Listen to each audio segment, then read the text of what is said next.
Pak Kohar, kalau misalnya kita melihat tadi gambar-gambar di kota-kota tadi dengan yang ada di Surabaya dan juga di daerah-daerah lain di Indonesia yang belum menerapkan physical distancing, masih banyak yang belum pakai masker. Bisakah misalnya pasar di Surabaya berubah dan mengadopsi pendekatan tadi, jaga jarak, pakai masker, kemudian protokol kesehatan dilakukan secara ketat?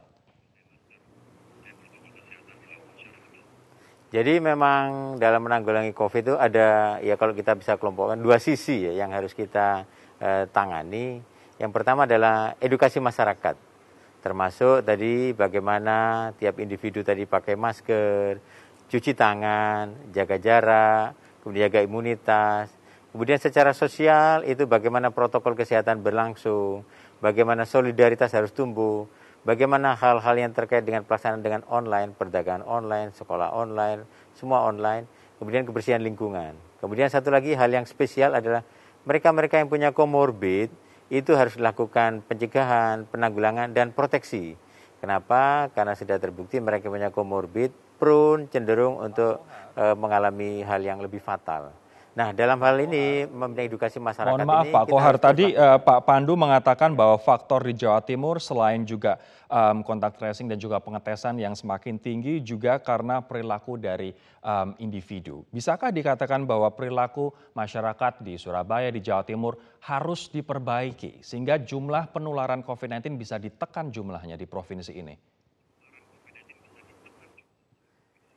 Ke arah sana kita lakukan, jadi ini ada upaya untuk melakukan ya tanda petik mendisiplinkan masyarakat dengan berbagai polanya.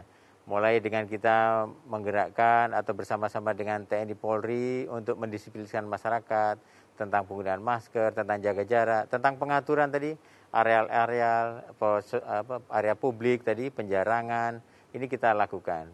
Tentu saja ini bukan hal sederhana, mengubah kebiasaan, perilaku, mendisiplinkan masyarakat.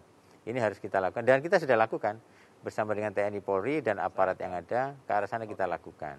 Cuman memang ini perlu bertahap. Baik, saya akan ke Pak Pandu sekarang. Pak Pandu, apa strategi yang seharusnya dilakukan tapi tidak dilakukan oleh pemerintah Jawa Timur, Pak?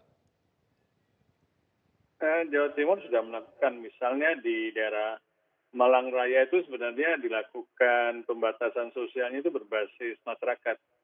Sebenarnya nggak usah jauh belajar dari tempat lain bahwa kalau kita kota Surabaya harus dimungkinkan untuk pembatasan sosialnya juga berbasis pasar, berbasis lingkungan.